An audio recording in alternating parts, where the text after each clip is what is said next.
All right, so I'm really excited about this morning's guest. I want to introduce to you Jennifer Reut. Jennifer is a senior editor at Landscape Architecture magazine. In addition to having a background working in publishing and interactive advertising, Jennifer is also trained in historic preservation and architectural history. Jennifer has a master's from, and actually a PhD in architectural history from the University of Virginia, and she's got a BA from Hampshire College, and she's a supporter of the Society of Architectural Historians, the Vernacular Architecture Forum, and the Cultural Landscape Foundation. So I met Jennifer a couple years ago. She found out about my work and did a feature on it in Landscape Architecture magazine, and we've struck up a relationship since. I think in part because we're both very interested in issues of equity. I've been really impressed by her commitment to issues of equity in her writing and wanting to make sure that women and people of color get a platform and get to have their work shown, and really also to focus on issues of social impact. So so excited to have her here today. She's going to talk to us about how women can be more proactive in telling the story of their work, women in creative fields, and also how to integrate being more proactive about communications into your life, especially through giving pitches to press. So Jennifer, thanks so much for being here. Thanks, everyone. I'm very excited to talk about this topic with you all. Yeah, so I think where I want us to start is a story that happened a couple months ago, maybe 5 or 6 months ago. So I got an email from Jennifer in my inbox, and I won't quite say that it was a frantic email, but it was definitely a pressured email. My emails are frantic. So Jennifer said she was working on a feature on starting your own business, and she didn't have enough women-owned businesses to feature. And, you know, to me, this was a little bit shocking because Jennifer works in the landscape architecture field, which has a lot of women. There's a lot of women in leadership in the landscape architecture field, maybe not as much as there should be. And so, you know, I think Jennifer, being a really proactive editor and being really committed to giving women a platform, took the extra step to say, wait, who do I know who might know women in business? How do I get access to them? Give me some recommendations, even though I'm on a tight deadline. But I think not all editors would have taken that extra step. So I think where I want to start with is, Jennifer, take us back to that day and tell us why did you find yourself in that situation, and what does it tell you about how women might interact with press differently than men? Yeah. Okay, so I have been working on this piece for a year, which is a long time when you're in a monthly magazine. I had gotten the idea. I think I was at one of our meetings, and I was literally just sitting there thinking, like, so you want to start your own firm? And that was it. And it took a year to develop the piece to figure out, you know, what is that going to look like? What kind of questions are we going to ask? So for me, this was something I had been invested in for a long time. So it wasn't a quickie thought of it, got it out, put it to press in 2 months kind of thing, which does happen. So you would think that I would have had enough time to like cultivate this enormous body of people. And I did. And I went back and forth with the writer for a long, long time, and we made lists, and I amended the list, but I still found myself, once the draft was in, and was thinking about how I wanted to lay it out, and my vision, which at that point was a year old, of what I wanted to see in there, was just not coming together. It was like all dudes, basically. And you know, the criteria was, I want people who started their firm in the last 5 years.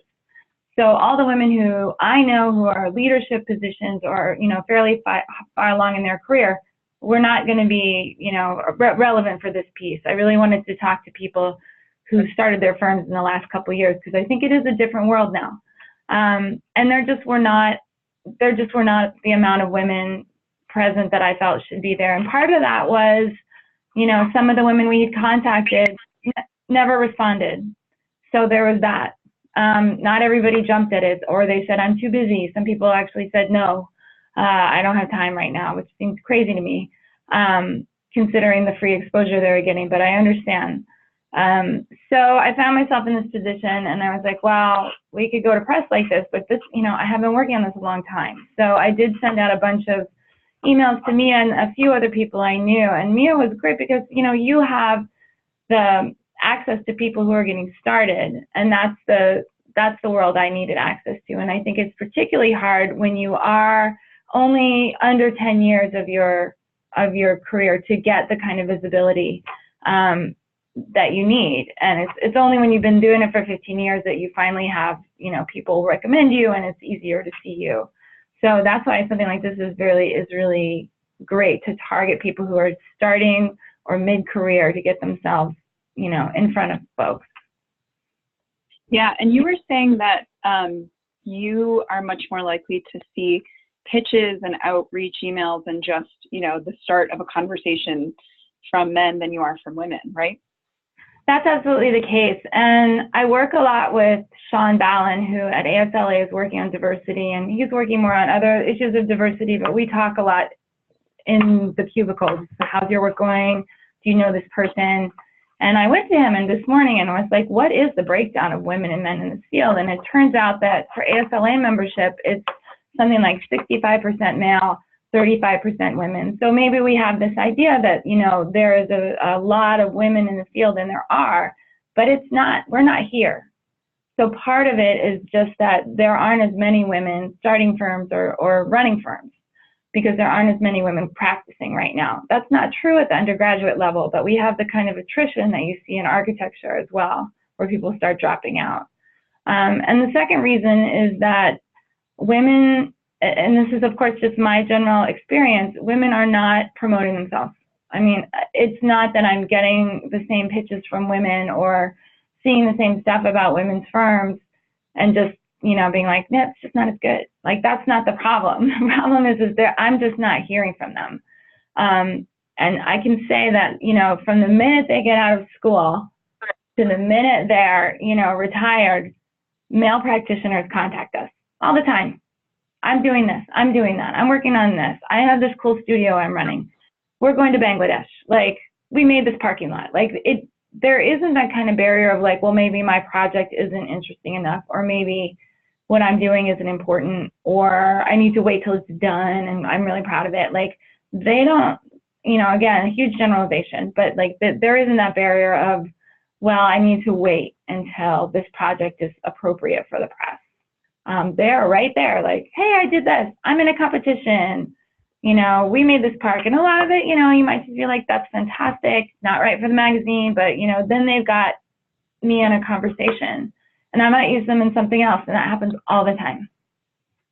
Yeah, well, so it's reminding me of a story from a book called The Confidence Code about a woman who had two people she managed, so Robert and Rebecca. Robert was a new hire. Rebecca had been working there for a couple of years. Robert would come by to her office, pitch ideas. He was new to the field, new to the job, so a lot of those ideas didn't land. And she would kind of politely be like, nope, not it, send it back to his desk. And then he'd just be like, okay. And he'd come back 2 or 3 days later. Whereas Rebecca, who, had in some cases like more, she had more experience, she was still scheduling meetings, writing detailed memos in advance of the meeting. And this woman found herself thinking, Robert is going to zoom ahead of Rebecca, because at some point, one of these ideas is going to land. He's learning really fast from the process. He's not afraid to put it out there. And so he's going to leave this lady behind in his, in his wake. And so I think, it's not to say that everything can be solved by getting women to take more risks, but it's a huge part of what the next few weeks in the accelerator program is going to look like, is like putting stuff out there, getting comfortable with no answer, and then following up, getting comfortable with no answer to your follow-up, and then being like, all right, there's nothing wrong with me, people are busy, and I'm just going to keep sending stuff out, because I think that's part of that long game. So yeah, I think that's exactly right. And I think it's really important to just create a little bit of a disassociation between how you feel about your work and the reception that your work may receive from the public. I go through this all the time. I have my own passion projects. I have my own professional wishes and hopes, and I get rejected constantly. And one of the things I'm trying to do is actually ask designers when I'm writing a piece on them to talk about that, because, the narrative is always, I had this great idea, it succeeded, the end. And, I asked somebody who was a woman designer, but I'm going to ask everybody from now on, like, so the day that the grant you really wanted didn't go to you, like, what was that day like for you? And what made you get up and try again on the next grant, which you did get? Because I think that's a key moment that gets left out of a lot of narratives, but that is something everyone experiences. It's the getting up and doing it again that you've got to get on top of. Yeah, yeah, and it's probably interesting to your readers too. It's certainly interesting to me. I need all the you need to hear that from other people, but like, oh yeah, I felt terrible. I wanted to quit and I cried and my mom and I called her and, that's in there, but people don't for understandable reasons, you just kind of jump over that, but it's part of everyone's process. Totally, totally. So, okay, so let's talk a little bit about pitching, right? Because this is what you specifically can speak to. So can you walk through how someone can pitch themselves or their projects to you? What's the process for them, especially if people who are listening today have never done it before? What's their first step? I would say that if you are like the example you just used of that young woman who was an excellent preparer, you can use those skills in this process, because the most important thing you can do first is know your client, know your publication. Do the same kind of research on a publication that you're pitching that you might do on a new client. Like, what do they publish? Like, who is who there? Like, how does the publication work? Are they interested in what you're doing? Because we get a lot of things that are just either not appropriate for us or clearly reflect that the person does not know what we have done and has never read the magazine. We don't ding people for that, but reading the last 2 to 3 issues, if not more, just like of the magazine or publication you're pitching, gives you a sense of what they're looking for. And you don't want to pitch something to somebody the same way that they just did. So the first step I would say is like, do your research, like know your client in this case.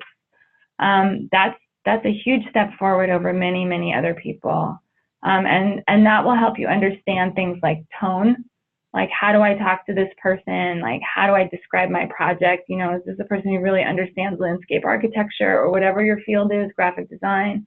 Or am I kind of going outside the box a little bit and might have to explain, like, what are our best practices for sustainability to this person? So that can help you in 2 ways. And I think, again, for women, half the battle is just do it.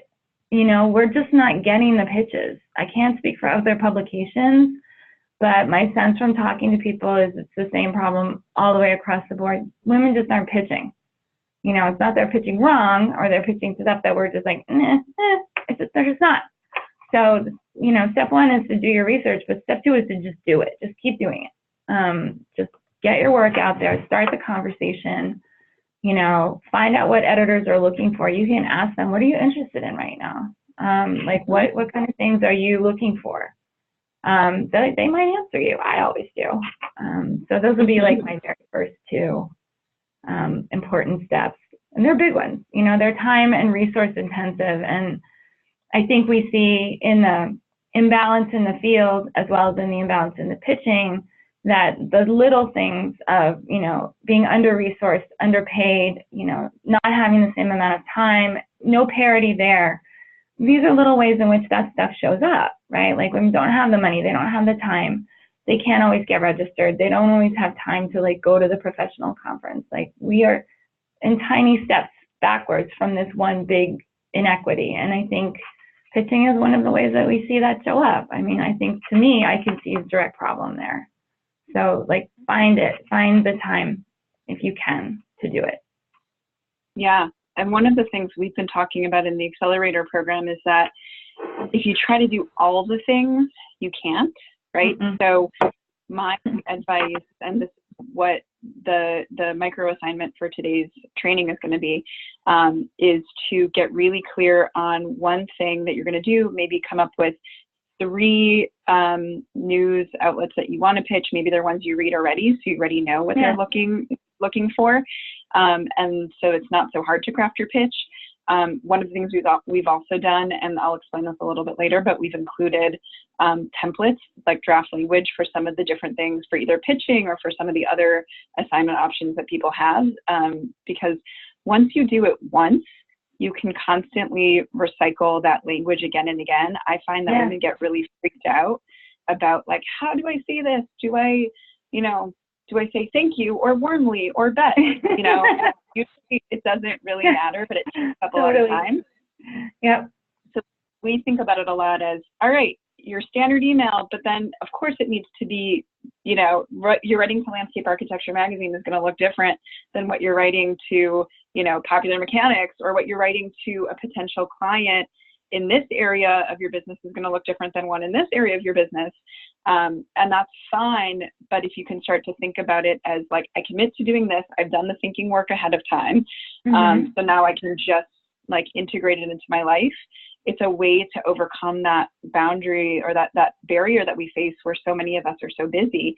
And then all of a sudden we're not reaching our long-term goals because we're not spending the time up front to, you know, be planting the seeds along the way. So I think that's a really smart way to go about it. I think when people are pitching, they're always afraid that they have to tell the whole story of their project, or the thing that, you know, people also pitch issues. They don't just pitch projects, you know, things that are going on in the field that they are like, hey, did you know, like, we're having this, you know, new thing happen in contracts right now, and it's sort of, you know, I just want to let you know that this is going on. If you're interested in writing a story, call me. So we get a lot of issue pitches, which we love to get, because it helps us figure out, like, what do people care about right now? What is important to them? Like, we have a client to serve too, which is the reader. And so we're always trying to figure out, and designers help us do that by saying, like, I'm working on this, and here's the problem I'm having with it, right? Like, I can't get the architect out of the way. And here's how that's showing up. So part of breaking that off in little pieces is, you know, just being able to step back and think about, what are your colleagues interested in? What are you interested in? If a landscape architect is interested in it, I'm going to be interested in it, because those are my readers. So you don't have to kind of get in our head, just get in your own head, you know, and just, what are we talking about when we go out for drinks? You know, like, what do we do with the bitch fest? Like, what's the thing that comes up in the meetings all the time? What are the sessions at the conferences I go to? What's the run through there that seems to be really popular right now? So, you know, you can start breaking things up by just thinking, like, what do I think is interesting about my own project? Like, what really got me excited about this? Was it the community engagement? Was it the, you know, the bespoke benches? Like, we hear about those too. So, you know, you don't have to read the minds of the people who are receiving. You should know them, right? But, like, use your own curiosity and your own design sense to figure out what's interesting about something, and start there. Like here's what I think is interesting about this. You don't have to worry about whether I'm going to think it's interesting or not. Like, I trust you. You're a designer. So I find that's like I often get good pitches that come in that way, and they don't have to be long. You know, I don't have a ton of time to read the whole story of your project, but if you can just tell me in a couple words, here's why I think this was interesting. This is why I'm proud of it. Here's what was hard. Don't hide that stuff. That's also a story. And here is, like, some visual information for you to understand, like, where this was and what it looks like now, or what it's going to look like. Yeah. So, okay, this is a great segue for you to talk about the top mistakes that you see people make when they pitch. We all have our special things that make us wince, but I also just want to say, like, even when I see mistakes, I don't want to overemphasize their power. A good project and a good story, it will come out for the most part. Yeah. But, like, make it easy on yourself by not making it something that takes you 5 hours to craft, right? 2 images is fine. I don't need 20. Please don't send them as an attachment. I'll never get them because of firewalls. 2 to 3 images tops. Bullet point the things that really matter. Don't forget to tell me who made the project and where it is and who is it for. You know, those are just some basic stuff that people often leave out. And you know, don't worry about, again, don't feel like you have to figure out what the story is for me. Like, I can do that job.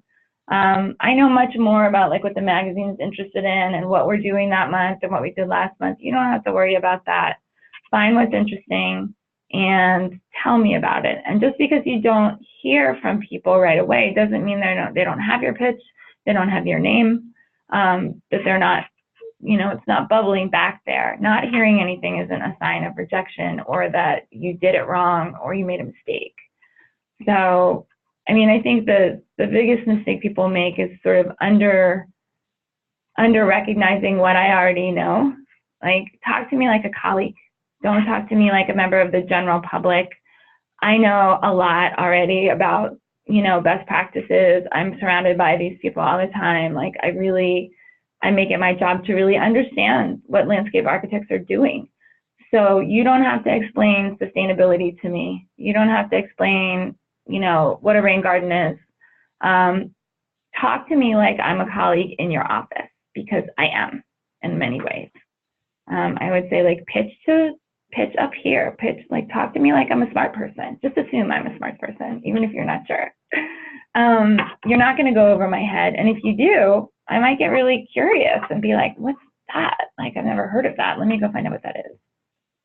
So yeah, there are mistakes that people make of leaving out basic information, too much explanation, and just kind of talking down. Those are just obstacles for me. If the story is good, I'll see it. But do sort of understand that, like, I like to be challenged. Yeah, that's great. Yeah, one of the things I see people struggle with when they're first starting out is they don't necessarily know how to tell the story of a project, especially if it's a complex project, succinctly. So one of the things that you can do is write out the project, right? Maybe it's way too many paragraphs, and then step back and challenge yourself and say, how could I cut out 50% of this? Take your highlighter and highlight the stuff that you think is the most important, put it in a new doc, cut out the fat. And then you might even have to do that a third time, to get it down to the point where it's like 3 sentences, maybe 5, but it's kind of nice in some ways. I think of it as a bit of a design exercise. It's like you're looking at your project, there's a lot of redundancy, that maybe the sequence isn't quite right. So stepping back and almost using that, in architecture, partie diagram approach to say, like, what are the core elements here? How do I just boil it down to the core elements? Because at the end of the day, and we talk about this a lot, people are really busy. And while they would love to follow your crazy journey of exactly how it works out, they're not going to do that. So, and if you can get down to that kernel, then you can use that kernel over and over and over again. I think that's great advice. And that's basically just what I do when I'm writing or editing someone else's piece. Like, we can't tell the whole story of a project. Like, we just can't. We don't have enough space. So often, we'll get, 2 or 3 paragraphs of discussion of something.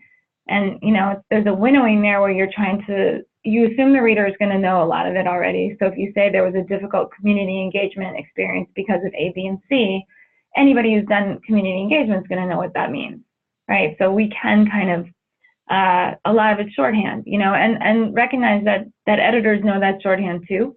So you don't have to over-explain it. Sometimes you can just say in a pitch, this was a really complex project because A, B, and C.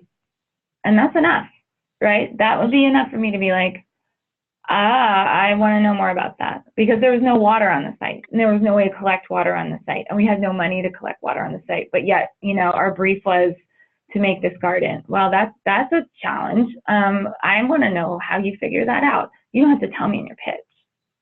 You just tell me what the problem was and that you solved it, sort of. And I'm in.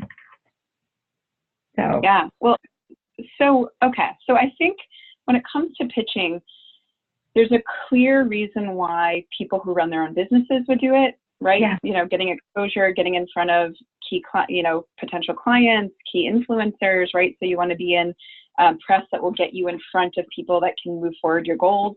Yeah. There's a clear reason why people who are growing into greater leadership within their organizations would do it when you're being asked to take on more responsibility for being the face of your organization. Let's talk a little bit about the kind of rising person who, maybe wants to get more involved with press related things, but isn't necessarily, the face of her organization. How does she move into that role of this becoming one of her assets over time, right? What's the long game for her? I would say the first thing it depends on is if you've already got a press apparatus in your firm. Many people don't.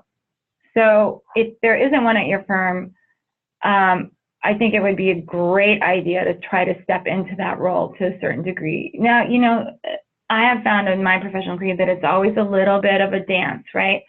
I want to develop these skills, but when I become the person who does that, then I can't do the creative work I want to do, right? So there's a little, every firm's different of being like, I will do this, but I'm also going to create some good boundaries here so that I don't become the press person if I don't want to do that. So like, I want the skills, but I don't want the responsibility kind of thing. It's a really good balance that I have found in life, especially around technology, where it's just sort of like, oh, who knows Twitter? I'm like, not me. But of course I do. So there's a little bit of, with the press stuff, is figuring out like what the best way for you, the individual designer, would be to kind of become that person in your firm. If you don't have that, then that's a great place for you to step in and start talking to firm leadership about, like, you know, what do you want to put out there about us? I'm interested in helping the firm get their voice out there, get their work out there. And then you kind of learn the business of that with the firm's work overall. And that may not necessarily reflect immediately on you, but the skills you're going to learn are going to be great. And the mistakes that get made aren't going to be on you. They're going to be on the firm, right? So it's like, oops, that was a bit of a like awkward email. I was like, well, it was from the firm, so it doesn't reflect on you. So you have a chance to be a little bit shielded as you learn how to do that. I probably couldn't, I could spend hours talking about how important it is for designers to learn how to write about their projects. This is a huge problem coming out of school. I tell you, as someone who reads a lot of the award submissions, both professionally and from students, people cannot figure out how to talk about their work. So again, there's a skill for you to learn here, even if it isn't necessarily, I am promoting my project right now within this firm or within my own firm. If you can learn how to write effectively and describe the work your firm is doing and your role in that work over time, you have a skill that is valuable to every single firm out there, and I can tell you that not many people have it. So there's a skill development here that is really key. If you have a kind of small firm that's like, you know what, go for it, you want to like promote that project you worked on, that's really your baby, that's another scenario that comes up sometimes, then that's the best possible case, because then you can kind of like start working the materials up, you know, and you want to make sure that you show everyone that you work with and get their buy-in. I would say that one thing I see happen sometimes, this definitely comes from architecture, is that people don't give credit to other people who worked on things. Like architects obviously never give credit to landscape architects if they can help it. But I've seen landscape architects do the same thing to like lighting firms, planting design, stuff like that. There's this thing where like, I have to show everybody that I did it all myself. Like, I know you didn't do it all yourself. So, and we see like these little quibbles in the press all the time. Like we insist on project credit so that people get credited.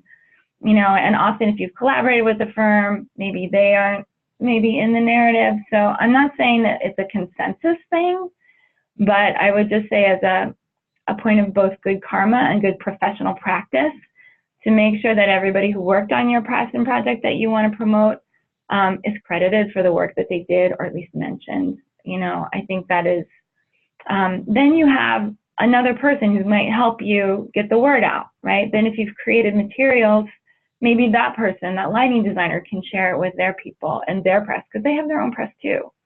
So it's a way of building networks, which is something that you've emphasized a lot. And one way that you build networks is to give people credit for the work they've done and the way they've helped you. I'm not talking about the client here. The client is always, yes, we know the client is important. I'm talking about the other professionals in your office and out who have helped you make this project work. It's a little sort of borrowing from shine theory, but also, you know, this is good professional practice, you know, and I see a lot of people not do this. You don't win any points by just trying to be a rock star, at least not here. I know that there's plenty of people who've succeeded at this, but I say when you're just getting started and just getting your work out there, like, share the love, make sure that everybody who had a piece of that project that they were invested in gets a chance to help you promote it. And if your firm says it's fine for you to do it, I would absolutely, there's no reason not to put it out there as much as you can.